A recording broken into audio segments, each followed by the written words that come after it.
প্রিয় যুবক ভাই, এই যে চোখ আল্লাহ তাআলার দেখ অফুরন্ত নেয়ামতের নাম, এই চোখের অপব্যবহার করো না মেহেরবানি করে। কত মানুষ এই পৃথিবীতে আছে অন্ধ, দেখতে পায় না, জন্ম অন্ধ। আহা, কখনো কি ভেবে দেখেছি আমরা আমরা যদি অমন হতাম, আমাদের চোখটা যদি অন্ধ থাকতো, আমরা যদি দৃষ্টি সম্পন্ন না হতাম, কি হতো? আমি একদিন একটা প্রোগ্রামে গিয়েছি, আমার পাশে একজন জন্ম অন্ধ বসে আছে। আমাকে বলছে, আশিক ভাই, আপনারা দৃষ্টিশক্তি পেয়েছেন, কোরআন পড়তে পারেন, হাদিস পড়তে পারেন, এই পৃথিবীর আল্লাহর দেওয়া ফুরন্ত নেয়ামত এগুলো ভক্ষণ করতে পারেন, দেখতে পারেন, কিন্তু আমরা যারা জন্ম অন্ধ, জীবনে কোনোদিন আলো কি জিনিস এটা আমরা চোখে দেখি না।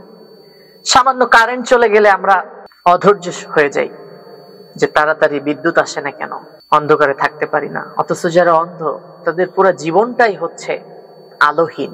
তো এই যে চোখ আমাদেরকে আল্লাহ তাআলা নিয়ামত হিসেবে দিলেন, আমরা যারা এই চোখের অপব্যবহার করছি, দৃষ্টি শক্তির অপব্যবহার করছি, এই চোখ আল্লাহর দরবারে কিয়ামতের মাঠে সাক্ষী দিবে, কারণ আমরা এটার জায়গা মতো ব্যবহার করি নাই।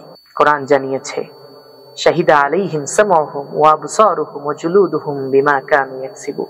কিয়ামতের মাঠে মানুষের চোখ আল্লাহর দরবারে সাক্ষী দিবে, মানুষের কান আল্লাহর দরবারে সাক্ষী দিবে। অনেকে আছে কানে শুনে না, জন্মগতভাবে তারা বধির, শুনতে পায় না, এটাও আল্লাহ তাআলার দেয়া অফুরন্ত নেয়ামতের নাম।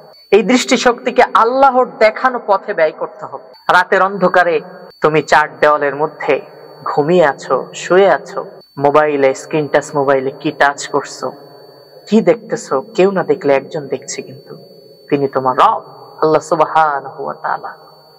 আল্লাহকে যদি আমরা ভয় করতাম, তাহলে কখনো এমন কিছু আমাদের চোখে আসলো যেটা ইসলাম সমর্থন করে না, কোরআন সমর্থন করে না, আমরা এটা দেখতে পারতাম না কখনোই।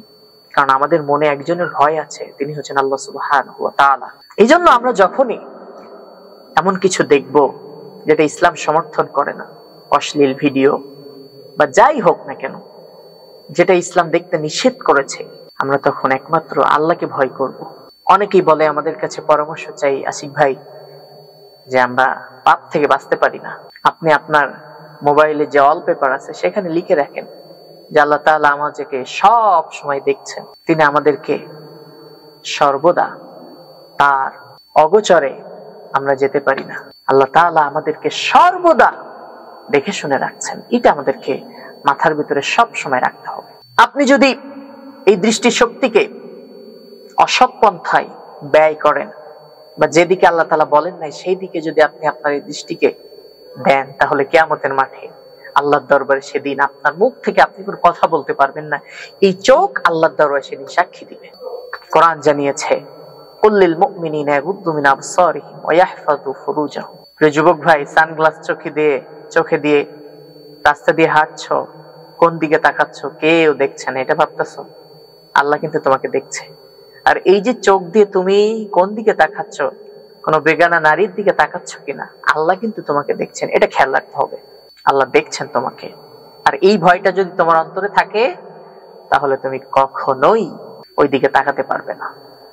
যখন আল্লাহর ভয়টা তোমার ভেতরে কাজ করবে, সাথে সাথে ইয়াগুদ্দু মিন আবসারিহিম, আল্লাহ বলছেন না চক্ষুকে নিম্নগামী করো, সাথে সাথে তুমি নিম্নগামী করতে পারবে। এজন্য সর্বদা আমরা আল্লাহকে ভয় করব।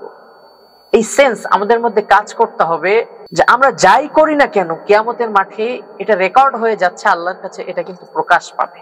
আপনি কানের মধ্যে হেডফোন লাগিয়ে কি করছেন, কি শুনছেন, আল্লাহ কিন্তু দেখছে। কেউ না দেখলে আল্লাহ দেখছে, কেউ না শুনলে আল্লাহ শুনছেন। এটা আমাদেরকে খেয়াল রাখতে হবে।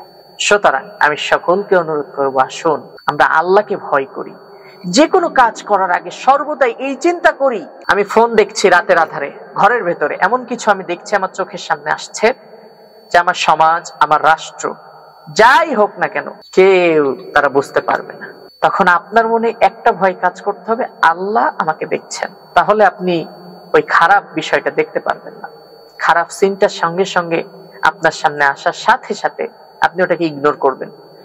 আপনি কানে শুনছেন কোনো গান বাজনা, আপনি অন্তর থেকে শুনতে চাচ্ছেন, অনিচ্ছাকৃত ভাবে আওয়াজ গেল, কানে আসছে, সেটার কথা আলাদা, কিন্তু ইচ্ছাকৃত ভাবে শুনছেন। আপনার মনে আল্লাহর ভয় যদি থাকে যে না আল্লাহ আমাকে দেখছেন, তাহলে আপনি এটা দেখতে পারবেন না। তো এই আল্লাহর ভীতি, তাকওয়া, এটা আমাদের ভেতরের জন্য কাজ করে, এটা আমরা সর্বদাই খেয়াল রাখি। আল্লাহ তাআলা আমাদের সকলকে তৌফিক দান করুন।